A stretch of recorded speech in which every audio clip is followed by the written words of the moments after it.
ಎಲ್ಲರಿಗೂ ನಮಸ್ಕಾರ. Welcome to my vlog. ನಾನು ಸಂಡೇ ಆಫ್ಟರ್ನೂನಿಂದ ಲಾಗನ್ನು ಸ್ಟಾರ್ಟ್ ಮಾಡ್ತಾ ಇದ್ದೀನಿ. ಸ್ವಲ್ಪ ಇದಕ್ಕೆ ಅವರೆಕಾಳು ಮಾಡ್ಕೊಳ್ಳೋಣ ಅಂತ ಅವರೆಕಾಳನ್ನೆಲ್ಲ ಸಿಪ್ಪೆ ಸುಲ್ಕೊಂಡು ಅದನ್ನು ನೆನೆಸಿಟ್ಕೊಂಡೆ. ನೆಕ್ಸ್ಟು ಚಿಕನ್ ತೊಗೊಂಡು ಬಂದು ಚಿಕನ್ ಬಸ್ ಸಾಂಬಾರು ಮಾಡೋಣ ಮತ್ತು ಕಬಾಬ್ ಮಾಡೋಣ ಅಂತ ಅಂದ್ಕೊಂಡಿದ್ದೀನಿ. ನಮ್ಮ ಕಡೆ ಯಾವ ರೀತಿ ಚಿಕನ್ ಸಾಂಬಾರನ್ನ ಮಾಡ್ತಾರೆ ಅದನ್ನು ನಿಮಗೂ ತೋರಿಸ್ಕೊಡ್ತೀನಿ, ಬನ್ನಿ. ಫಸ್ಟ್ಗೆ ನಾನು ಮಸಾಲೆಗೆ ಕಡಲೆ, ತೆಂಗಿನಕಾಯಿ ಮತ್ತು ಕೊತ್ತಂಬರಿ ಸೊಪ್ಪು, ಶುಂಠಿ ಬೆಳ್ಳುಳ್ಳಿ ಪೇಸ್ಟು ಮತ್ತು ಚಕ್ಕೆ ಲವಂಗ ಇಷ್ಟನ್ನೆಲ್ಲ ಹಾಕ್ಕೊಂಡು ರುಬ್ಬಿಟ್ಕೊಂಡಿದ್ದೀನಿ. ನೆಕ್ಸ್ಟ್ ಇಲ್ಲಿ ಒಂದು ಕುಕ್ಕರನ್ನು ಇಟ್ಕೊಂಡು ಸಾಂಬಾರು ರೆಡಿ ಮಾಡ್ಕೊಳ್ಳೋಣ, ಬನ್ನಿ. ಅದಕ್ಕೆ ಸ್ವಲ್ಪ ಆಯಿಲನ್ನು ಹಾಕ್ಕೊಂಡು ಅದಕ್ಕೆ ಒಂದು ಈರುಳ್ಳಿಯನ್ನು ಕಟ್ ಮಾಡ್ಕೊಂಡಿದ್ದೆ, ಅದನ್ನು ಸೇರಿಸ್ಕೊಂಡು ಚೆನ್ನಾಗಿ ಫ್ರೈ ಮಾಡ್ಕೊಬೇಕು.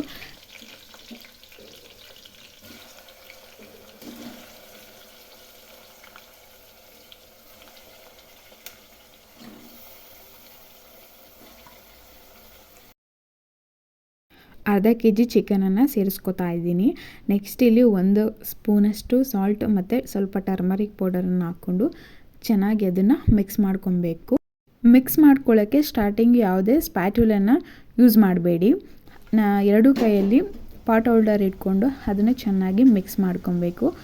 ನಾನು ತೋರಿಸ್ತಾ ಇದ್ದೀನಿಲ್ಲ, ಆ ರೀತಿ ಚೆನ್ನಾಗಿ ಮಿಕ್ಸ್ ಮಾಡ್ಕೊಳ್ಳಿ. ಮಿಕ್ಸ್ ಮಾಡಿಕೊಂಡು ಫ್ರೈ ಮಾಡ್ಕೊಳ್ಳಿ.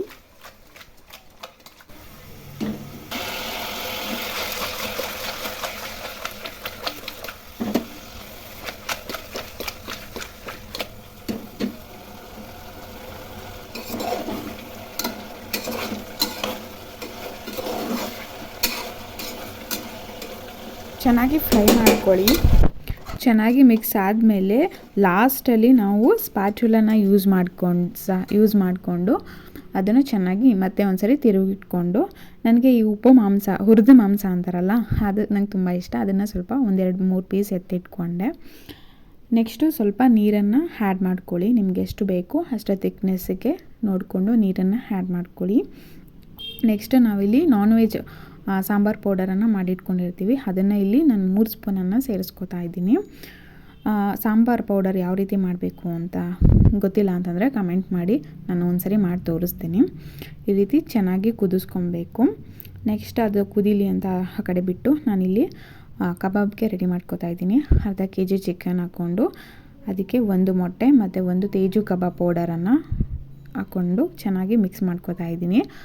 ನಾನಿಲ್ಲಿ ಶುಂಠಿ ಬೆಳ್ಳುಳ್ಳಿ ಪೇಸ್ಟನ್ನು ಯೂಸ್ ಮಾಡ್ತಾಯಿಲ್ಲ, ಖಾಲಿಯಾಗಿತ್ತು.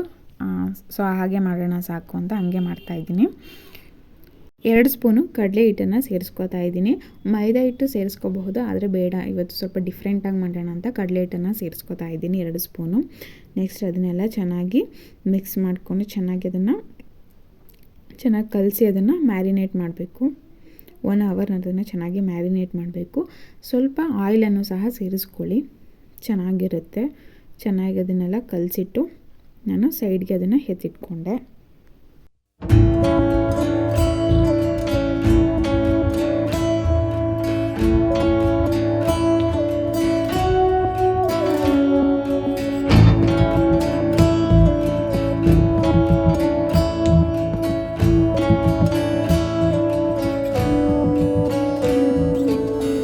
ನೆಕ್ಸ್ಟ್ ಇಲ್ಲಿ ಸಾಂಬಾರು ಸಹ ಚೆನ್ನಾಗಿ ಕುದೀತಾ ಇತ್ತು.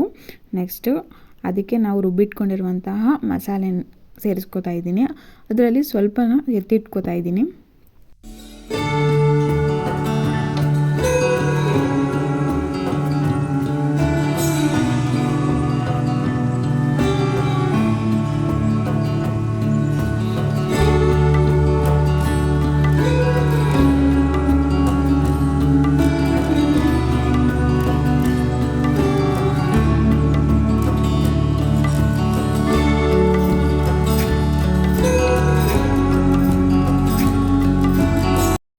ಮಸಾಲೆ ಎಲ್ಲ ಸೇರಿಸ್ಕೊಂಡಾದಮೇಲೆ ನೆಕ್ಸ್ಟ್ ಇಲ್ಲಿ ನಾನು 1 ಲೋಟ ನೀರನ್ನು ಸಹ ಸೇರಿಸ್ಕೊಂಡೆ. ಸಾಂಬಾರು ಥಿಕ್ನೆಸ್ ನೋಡಿಕೊಂಡು ಸೇರಿಸ್ಕೊಬಹುದು ನೀರನ್ನು, ಎಷ್ಟು ಬೇಕೋ ಅಷ್ಟು. ನೆಕ್ಸ್ಟ್ ಅದನ್ನು ಚೆನ್ನಾಗಿ ಕುದಿಯಲಿಕ್ಕೆ ಬಿಟ್ಟೆ.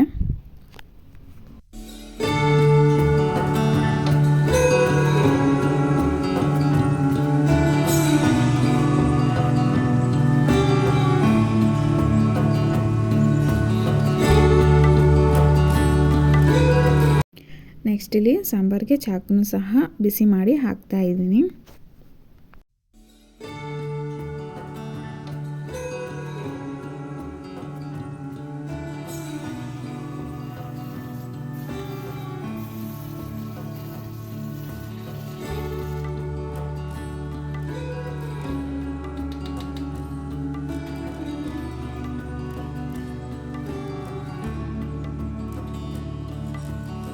ಒಂದು 1/4 ಗಂಟೆ ಟೈಮ್ ಕುದಿಸಾದ್ಮೇಲೆ ಅದನ್ನು ಆಫ್ ಮಾಡಿಟ್ಕೊಂಡೆ. ಅದನ್ನು ಒಂದು 5 ಮಿನಿಟ್ಸ್ ಅದೇ ರೀತಿ ಬಿಟ್ಬಿಡಬೇಕು. ಯಾಕಂದರೆ ಈಗ ನಾವು ಸಪ್ರೇಟ್ ಮಾಡಬೇಕು, ಚಿಕನನ್ನು ಸಾಂಬಾರಿಂದ ಸಪ್ರೇಟ್ ಮಾಡಬೇಕು. ಈಗ ನಾನು ಅದನ್ನು ಸಪ್ರೇಟ್ ಮಾಡ್ತಾಯಿದ್ದೀನಿ.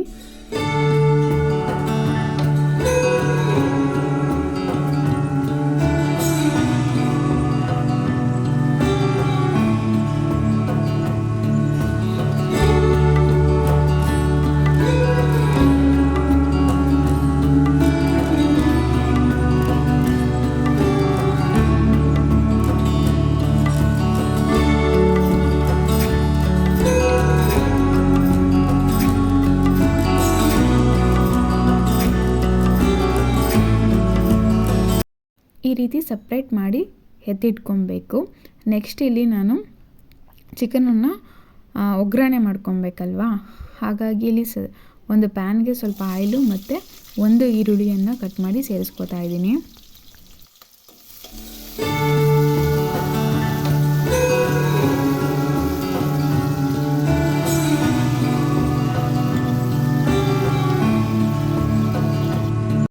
ಆವಾಗಲೇ ಎತ್ತಿಟ್ಕೊಂಡಿದ್ನಲ್ಲ ಸ್ವಲ್ಪ ಮಸಾಲೆನ, ಇವಾಗ ಅದನ್ನು ಸೇರಿಸ್ಕೊತಾ ಇದ್ದೀನಿ.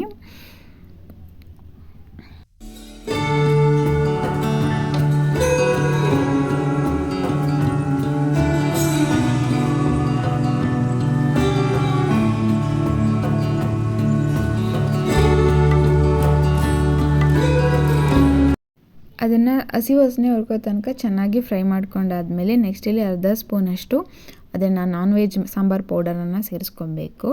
ನೆಕ್ಸ್ಟ್ ಸ್ವಲ್ಪ ಸಾಲ್ಟ್, ಅರ್ಧ ಸ್ಪೂನಷ್ಟು ಸಾಲ್ಟನ್ನು ಸೇರಿಸ್ಕೊಬೇಕು.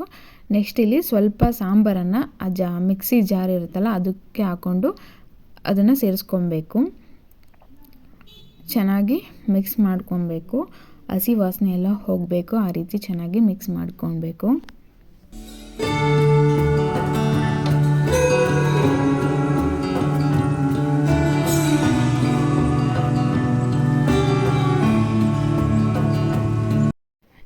ನೆಕ್ಸ್ಟ್ ನಾನಿಲ್ಲಿ ಸಪ್ರೇಟ್ ಮಾಡ್ಕೊಂಡಿರುವಂತಹ ಚಿಕನನ್ನು ಸೇರಿಸ್ಕೊಂಡು ಚೆನ್ನಾಗಿ ಮಿಕ್ಸ್ ಮಾಡ್ಕೊತಾ ಇದ್ದೀನಿ.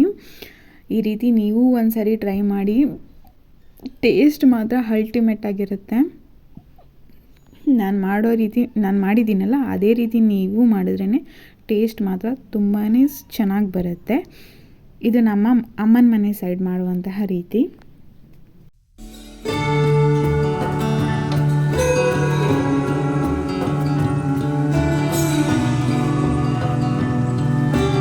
ಈ ರೀತಿ ಚೆನ್ನಾಗಿ ಫ್ರೈ ಮಾಡಿಕೊಂಡೆ ತುಂಬ ಟೇಸ್ಟಿ ಆಗಿರುವಂತಹ ಚಿಕನ್ ಬಸ್ಸಾಂಬಾರ್ ಮತ್ತು ಚಿಕನ್ ಗೊಜ್ಜು ರೆಡಿ ಆಗುತ್ತೆ. ನೀವು ಒಂದ್ಸರಿ ಮನೆಯಲ್ಲಿ ಟ್ರೈ ಮಾಡಿ ಯಾವ ರೀತಿ ಬಂತಂತ ಕಮೆಂಟ್ ಮಾಡಿ ತಿಳಿಸಿ. ಇದು ನನ್ನ ಲಾಸ್ಟ್ ನಾನ್ ವೆಜ್ ಊಟ. ಏನಕ್ಕಂತಂದರೆ ನಾವು ಮುಡುಕ್ತೆರೆನ ಮಾಡ್ತಾಯಿದ್ದೀವಿ. ಮುಡುಕ್ತೆರೆ ನಮ್ಮ ಮನೆ ದೇವರು, ಮುಡುಕ್ತೆರೆ ಮಲ್ಲಿಕಾರ್ಜುನ. ಸೊ ಹಾಗಾಗಿ ಜಾತ್ರೆಯೂ ಸಹ ಸ್ಟಾರ್ಟ್ ಆಗಿದೆ. ಹಾಗೆ ಮನೆಯೆಲ್ಲನೂ ಕ್ಲೀನ್ ಮಾಡಿಕೊಂಡು ಜಾತ್ರೆ ಮಾಡಬೇಕು. ಜಾತ್ರೆ ಹಬ್ಬದ ದಿನ ನಾವು ಏನೇನೋ ಪ್ರೊಸೀಜರ್ ಇರುತ್ತೆ ಅದು ಹಬ್ಬದ್ದು, ಅದನ್ನೆಲ್ಲ ಮಾಡಬೇಕು. ಸೊ ಹಾಗಾಗಿ ನಾವು 1 ತಿಂಗಳ ತನಕ ನಾನ್ ವೆಜ್ಜನ್ನು ತಿನ್ನೋ ಹಾಗಿಲ್ಲ. ಶಿವರಾತ್ರಿ ಹಬ್ಬದ ತನಕ ನಾವು ನಾನ್ ವೆಜ್ಜನ್ನು ಮುಟ್ಟೋ ಹಾಗೇ ಇಲ್ಲ. ಹಾಗಾಗಿ ಇದು ನಮ್ಮ ಕೊನೆಯ ನಾನ್ ವೆಜ್ ಊಟ ಅಂತಲೇ ಹೇಳಬಹುದು ಈ ಮಂತು. ನೆಕ್ಸ್ಟ್ ಇಲ್ಲಿ ನಾನು ಕಬಾಬನ್ನು ಸಹ ಡೀಪ್ ಫ್ರೈ ಮಾಡ್ಕೋತಾ ಇದ್ದೀನಿ ಎಣ್ಣೆಯಲ್ಲಿ. ಎಲ್ಲನೂ ಸಹ ಫ್ರೈ ಮಾಡಿ ಎತ್ತಿಟ್ಕೊಂಡೆ. ಫೈನಲಿ ಬ್ಯಾಟಿಂಗ್ ಸಹ ಮಾಡಿದೆ ಮುದ್ದೆ ಜೊತೆ. ಚಿಕನ್ ಬಸ್ಸಾಂಬಾರ್ ಗೊಜ್ಜು ಮತ್ತು ಮುದ್ದೆ ಜೊತೆ ಬ್ಯಾಟಿಂಗ್ ಸಹ ಮುಗೀತು. ಅದ್ರ ನೆಕ್ಸ್ಟ್ ಡೇ ಮನೆಯನ್ನೆಲ್ಲ ಡೀಪ್ ಕ್ಲೀನ್ ಮಾಡಿಕೊಂಡೆ. ಅಡುಗೆನೂ ಸಹ ಮುಗಿಸ್ಕೊಂಡು ಡೀಪ್ ಕ್ಲೀನ್ ಮಾಡಿಕೊಂಡು ಪೂಜೆ ಸಾಮಾನು ಮತ್ತು ಎಲ್ಲನೂ ಸಹ ಕ್ಲೀನ್ ಮಾಡಿಕೊಂಡು ಎತ್ತಿಟ್ಕೊಂಡೆ. ಹಸ್ಬೆಂಡು ನೈಟ್ಗೆ ಗೋಬಿ ತಂದು ಕೊಟ್ಟಿದ್ರು ನನಗೆ. ಸೊ ಗೋಬಿಯನ್ನು ತಿಂದ್ಕೊಂಡು ವ್ಲಾಗನ್ನು ಎಂಡ್ ಮಾಡ್ತಾಯಿದ್ದೀನಿ. ಈ ವಿಡಿಯೋ ಇಷ್ಟ ಆದರೆ ಪ್ಲೀಸ್ ಲೈಕ್ ಮಾಡಿ, ಶೇರ್ ಮಾಡಿ, ಕಮೆಂಟ್ ಮಾಡಿ, ನನ್ನ ಚಾನಲ್ನ ಸಬ್ಸ್ಕ್ರೈಬ್ ಮಾಡ್ಕೊಳ್ಳಿ. ನೀವು ಚಿಕನ್ ಸಾಂಬಾರ್ ಮತ್ತು ಗೊಜ್ಜನ್ನು ಟ್ರೈ ಮಾಡಿ ಅಂತ ಹೇಳ್ತಾ ಇದ್ದೀನಿ.